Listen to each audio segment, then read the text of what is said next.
గౌరవ ముఖ్యమంత్రి గారు అధికారంలోకి వచ్చాక తొలి సంతకమేమో మెగా డిఎస్సి మీద పెట్టారు అధ్యక్ష. 6 నెలల్లో డిఎస్సి ఉద్యోగాలు భర్తీ చేస్తామన్నారు అధ్యక్ష. 9 నెలలు అయ్యింది అధ్యక్ష, ఒక్క టీచర్ పోస్ట్ కూడా భర్తీ చేయలేదు అధ్యక్ష. అలాగే తీసుకుంటే గౌరవ మంత్రివర్యులు లోకేష్ గారు జనవరి 1వ తేదీన జాబ్ క్యాలెండర్ ఇస్తామని మంత్రివర్యులు చెప్పడం జరిగింది అధ్యక్ష. క్యాలెండర్ ఇయర్ మారిపోయింది కానీ జాబ్ క్యాలెండర్ మాత్రం ఇవ్వలేదు అధ్యక్ష. అలాగే ప్రభుత్వ ఉద్యోగుల పరిస్థితి, ప్రభుత్వ ఉద్యోగులకి ఏంటంటే 9 నెలల్లో ప్రభుత్వం తాలూకా నిజ స్వరూపం తెలిసిపోయింది అధ్యక్ష. ఎందుకంటే ఒక్క డిఏ కూడా 9 నెలల్లో ఇవ్వలేదు అధ్యక్ష. అసలు ఒక్క డిఏ కూడా ఇవ్వని ఏడాది ఏదైనా ఉందంటే అది ఈ కూటమి ప్రభుత్వంలో ఉన్న ఈ పరిపాలనలోనే అధ్యక్ష. అలాగే అధికారంలోకి రాగానే ఐఆర్ ఇస్తామన్నారు అధ్యక్ష. 9 నెలలు అయింది, 9 పైసలు కూడా ఇవ్వలేదు అధ్యక్ష. ఉద్యోగులకేమో పిఆర్సీ ఇస్తామన్నారు అధ్యక్ష. గతంలో జగన్మోహన్ రెడ్డి గారు వేసిన పిఆర్సీ కమిషన్ చైర్మన్ ఏమో బెదిరించి రాజీనామా చేయించారు అధ్యక్ష. ఇప్పుడు 9 నెలలు అయినా కూడా కొత్త చైర్మన్ ని అపాయింట్ చేయలేదు అధ్యక్ష. అధ్యక్ష చైర్మన్లు బెదిరిస్తాయంట అధ్యక్ష. ఎక్కడ బెదిరించా? మేడం గారు వైకాపా ప్రభుత్వం అనుకుంటున్నారు. ఇది ఎన్డీఏ ప్రభుత్వం అధ్యక్ష. ఇక్కడ ఎవరిని బెదిరించట్లేదు. చట్టపరంగా ఏమన్నా చేస్తాం. చైర్మన్లు బెదిరించాలంటే ఎట్లా అధ్యక్ష? ఇది సిపిఎస్ రద్దు చేస్తారన్నారు, రద్దు చేస్తారా చెప్పనండి సార్. సరెండర్లు ఎన్ని పెండింగ్ పెట్టి వెళ్ళారు సార్. పోలీస్ సోదరులు రావాల్సిన సరెండర్ చాలా పెండింగ్ పెట్టారు. మన ప్రభుత్వ అధికారులకు వచ్చిన సరెండర్ మనం 1 సరెండర్ క్లియర్ చేస్తాం సార్. బ్యాలెన్స్ కూడా క్లియర్ చేస్తాం సార్. జీతాలు సకాలంగా 1వ తారీఖు నాడు చెల్లిస్తున్నాము. ఏం చేస్తున్నాం? సింపుల్ గా ఇట్లా చైర్మన్లు బెదిరించారంటే మీరు ఒప్పుకుంటే ఎట్లా అధ్యక్ష? ఇది దయచేసి అర్థం చేయండి అధ్యక్ష. ఎన్ని రికార్డు నుంచి తొలగించాలి అధ్యక్ష. చైర్మన్లు బెదిరించాం, ఇది కరెక్ట్ కాదు అధ్యక్ష. దయచేసి అర్థం చేసి కోరుతున్నాం. 9 నెలల్లో కాంట్రాక్ట్ ఉద్యోగులు, అవుట్ సోర్సింగ్ ఉద్యోగులు రోడ్డెక్కే పరిస్థితి అయితే వచ్చింది అధ్యక్ష. వీటన్నిటి మీద కూడా గవర్నర్ గారు అయితే తన ప్రసంగంలో చెప్పలేదు అధ్యక్ష.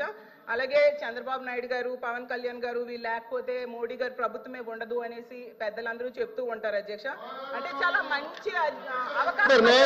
నేను ఒప్పుకోవట్లేదు. ఐఎమ్ సారీ అధ్యక్ష. No no no no no. ఎవరు చెప్పారు అధ్యక్ష? అది ఎవరు చెప్పారు? ఎవరు చెప్పారమ్మా? ఎవరు చెప్పారు తల్లి? ఎవరు చెప్పారు సార్? అధ్యక్ష, రాష్ట్ర ప్రయోజనాల కోసం అన్కండిషనల్ గా ఇటు చంద్రబాబు నాయుడు గారు కానీ అటు పవన్ కళ్యాణ్ గారు కానివ్వండి, ఇద్దరు నాయకులు కలిసికట్టుగా ఇండియాకి సపోర్ట్ చేశారు. ఎన్నికల ముందల, ఎన్నికలు అయిన తర్వాత రిజల్ట్స్ వస్తుంటే కరెక్ట్ గా 1 అవర్ తర్వాత గౌరవ ముఖ్యమంత్రి చంద్రబాబు నాయుడు గారు స్వయంగా హోంమంత్రి గారికి, ప్రధానమంత్రి గారికి ఫోన్ చేసి కంగ్రాచులేషన్స్, కలిసికట్టుగా ఈరోజు ఎన్డీఏ ప్రభుత్వం 3వసారి ఏర్పడుతుంది అని అన్కండిషనల్ సపోర్ట్ ఇచ్చాం అధ్యక్ష. మేము పదవులు అడగలేదు అధ్యక్ష. రాష్ట్రానికి నిధులు ఇవ్వండి, రాష్ట్రాన్ని కాపాడండి, దివాలా ఎత్తేసింది, చాలా ఆర్థిక ఇబ్బందులు ఉంది, గత ప్రభుత్వం చేతకంతనం వల్ల ఇబ్బంది పడుతున్నాం, మీరు ఆదుకోండి అని చెప్తే రైల్వే జోన్ తీసుకొచ్చా అధ్యక్ష. విశాఖ ఉక్కుని కాపాడే అధ్యక్ష. చివరి అమరావతిని నిధులకి తీసుకొచ్చా అధ్యక్ష. పోలవరంకి నిధులు తీసుకొచ్చా అధ్యక్ష. అది ఈ రోజు మన ప్రభుత్వానికి ఉన్న చిత్తశుద్ధి అధ్యక్ష. మేము ఎక్కడ చెప్పలేదు అధ్యక్ష. దయచేసి మేడం గారు వస్తే విత్డ్రా దట్ పాయింట్. మేము ఒప్పుకోవట్లేదు అధ్యక్ష. అది మటుకు ఏదో మేము సపోర్ట్ చేయకపోతే మేము ఎక్కడో చెప్పినట్లు ఇది సత్యదూరం అధ్యక్ష. మేడం గారు వస్తే విత్డ్రా దట్ పాయింట్ అధ్యక్ష. ఇది చాలా సీరియస్ గా మేము తీసుకుంటాం అధ్యక్ష. అందరూ అంగీకరించాల్సిన నిజం, మన రాష్ట్రంలో ఉన్న ఎంపీల మీద కేంద్ర ప్రభుత్వం ఆధారపడి ఉంది అనేది నిజం కదండి అధ్యక్ష. సో ఇది చాలా మంచి అవకాశం అని చెప్తున్నారు అధ్యక్ష. అధ్యక్ష చూడండి అధ్యక్ష, మాట మార్చుతారు. స్టేట్మెంట్ ఇవ్వండి. మనోడే రాస్తున్నారు, స్టెనో ఉన్నారు, స్టేట్మెంట్ ఇవ్వండి అధ్యక్ష. నేను అది రికార్డ్ నుంచి తొలగించాలి అధ్యక్ష. అది సీరియస్ అలిగేషన్. సీరియస్ అలిగేషన్ చేశారు మేడం గారు. మా పైన ఆరోపణలు చేస్తున్నారు. నేను ఎక్కడో స్టేట్మెంట్ ఇచ్చినట్టు మాట్లాడినట్టు ఉంది, లేదా తెలుగుదేశం పార్టీ సభ్యులు ఏదో స్టేట్మెంట్ ఇచ్చినట్టు మాట్లాడారు. కరెక్ట్ కాదు అధ్యక్ష. నో మేడం గారు వస్తే విత్డ్రా దట్ అధ్యక్ష. చాలా స్పష్టంగా అధ్యక్ష మేడం గారు ఏమన్నారంటే మేము ఎక్కడో స్టేట్మెంట్ ఇచ్చినట్టు, మా పైన కేంద్ర ప్రభుత్వం ఆధారపడి ఉంది అని వక్రీకరిస్తూ మేడం గారు స్టేట్మెంట్ ఇచ్చారు అధ్యక్ష. నేను మళ్ళీ చెప్తున్నా, అన్కండిషనల్ సపోర్ట్ చేశాం, రాష్ట్ర ప్రయోజనాల కోసం చేశాం. గత 9 నెలలు పూర్తి చేయలేదు సార్. మీరేమన్నారు అధ్యక్ష? ఒక్క నిమిషం. మీ నాయకులు ఏమన్నారు అధ్యక్ష? పులివెందుల ఎమ్మెల్యే ఏమన్నారు? గతంలో మెడలో ఉంచి ప్రత్యేక హోదా తెస్తాన్నారు. ఏమైంది? మెడలో ఉంచి ప్రత్యేక హోదా తెస్తానని ఆనాడు చెప్పారో చెప్పలేదా? చెప్పలేదా?